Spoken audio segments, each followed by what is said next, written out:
Welcome back to The Explainer. Today, we're unpacking a truly fascinating 400-year historical spiral. We're going to look closely at a foundational story to see how a nation's absolute insistence, their demand for a very specific type of king, led to its ultimate fracture. It's honestly a brilliant case study in leadership, consequences, and historical cause and effect. Let's get into it. So what actually happens when you get exactly what you ask for? Well, to understand this history, we have to start with a fundamental shift for the nation of Israel. For the longest time, the understanding was simply that God was their true king and leader. But, human nature. Eventually, the people looked around at all the neighboring nations and decided, hey, we want a visible king. They wanted someone they could physically see, a king just like everyone else had. They demanded it. And as we'll see, getting exactly what they asked for kicked off a massive, centuries-long chain reaction. Which brings us right to section 1, the first three kings. This is where the people got exactly what they asked for. But man, the results on the ground got extremely complicated real fast. The rapid evolution of this new monarchy kicks off with Saul. God gave them Saul to be their first king, and honestly, the people were thrilled at first. But Saul's reign, while it started okay, quickly fell apart for one simple reason.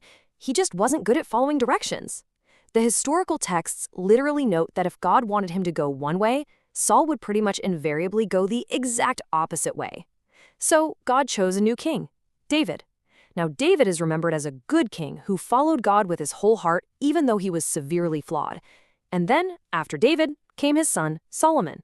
Solomon started out incredibly wise. He seemed like the absolute perfect leader. But he didn't stay that way. He ended up forcing the Israelites to build him these massive, fancy palaces, and he married women from other countries who worshipped other gods. Pretty soon, Solomon was worshiping those other gods too. Now, what's really fascinating here is the contrast David provides compared to the rulers who would follow him. David did something terrible. He took another man's wife. He absolutely knew he had sinned, but when he was confronted, his reaction was genuine repentance. He literally said, God, please forgive me and make my heart clean again. David wasn't perfect, not by a long shot, but his willingness to admit his mistakes and actually seek a clean heart is exactly why historical accounts remember him as a good king, and it is a stark contrast to the absolute refusal to change course that we're about to see. And that dangerous precedent leads us right into section 2, a kingdom divided, where Israel completely splits in two. Let's look at what went down next. This moment brilliantly illustrates the ultimate breaking point. When Solomon's son, Rehoboam, became king, he was notoriously cruel. He was so incredibly mean to the Israelites that half of the population basically just threw their hands up and said, okay, we've had enough. We don't want you to be our king anymore. And this caused a catastrophic fracture. The entire nation completely split in two. Suddenly, you had a northern kingdom, which decided to follow a man named Jeroboam, and a southern kingdom, which stayed with Rehoboam. Israel was no longer one united nation. It was two separate nations. And unfortunately, neither of them were doing a very good job of following God. Let's move straight into section 3, centuries of bad rulers. Because as you're about to see, things got much, much worse. Especially in the newly formed Northern Kingdom, where neither side was sticking to their foundational beliefs. It's wild to see the rapid acceleration of evil, specifically up in the north. After Jeroboam, a king named Nadab took over, and he was just as bad. Then came Elah, then Zimri. Just a continuous parade of terrible leadership. But then we hit Omri. The historical texts literally say that Omri did more evil than all the kings before him. Just let that sit for a second. He completely reset the benchmark for bad leadership, and somehow his son Ahab managed to take it even further. Ahab, alongside his wife Jezebel, actively tried to hunt down and kill anyone who was actually trying to remain faithful to God. I really want you to let the sheer scale of this failure sink in. Over the course of this divided history between the northern and southern halves of Israel, the people suffered through 39 different kings. 39. And the texts make it abundantly clear that almost all of them were undeniably bad rulers who made terrible, disastrous choices for their people. And the craziest part?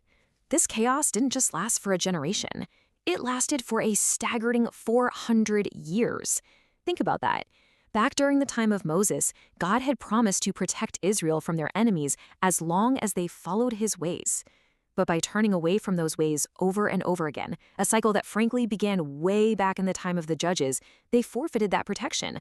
Over 400 years, they transformed from a united, heavily protected nation into a fractured, incredibly vulnerable people surrounded by enemies on literally every single side.